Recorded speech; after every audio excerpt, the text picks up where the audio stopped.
फजल रहमान साहब ने कहा कि मैं आज भी कहता हूं कि इमरान खान को बाहर आने दें। अगर एक शख्स की वजह से मुल्क की तनाव है तो उसे रिहा करें।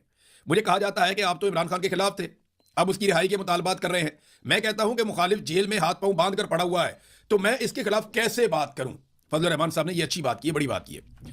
फिर उन्होंने कहा वजीर आजम ने मिसाक जमहूरियत की बात की है तो आए बढ़े, आप इन कैमरा इजलास बुलाएं। अगर आपको खदशा है कि पीटीआई वाले हंगामा करेंगे, मैं पीटीआई वालों की जमानत देता हूं, वो कुछ नहीं करेंगे।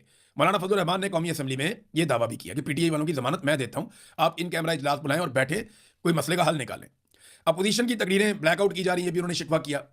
देखिए फजल रहमान साहब यहां पे रोल प्ले कर सकते हैं क्योंकि फजल रहमान साहब पे मौजूदा हुक्मरान भरोसा करते हैं और कोई ना कोई हल तो आपको निकालना है। आप इमरान खान को अंदर रख के पाकिस्तान की मईशत नहीं चला सकेंगे। पाकिस्तानियों ने जिद पकड़ ली है और पाकिस्तान में इस्तेहकाम नहीं आ रहा, ना सियासी इस्तेहकाम आ रहा है, ना माशी इस्तेहकाम आ रहा है। तो आप इमरान खान को अंदर रख के आप मुल्क को संभाल नहीं सकते, आपके लिए मुश्किल होगा।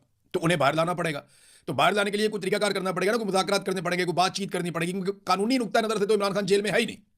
इमरान खान साहब तो जेल में हैं गैर कानूनी तौर पे, और ये हम सब जानते हैं, पूरा पाकिस्तान जानता है, फजल रहमान भी जानते हैं, इमरान खान के बदतरीन दुश्मन भी ये बात जानते हैं।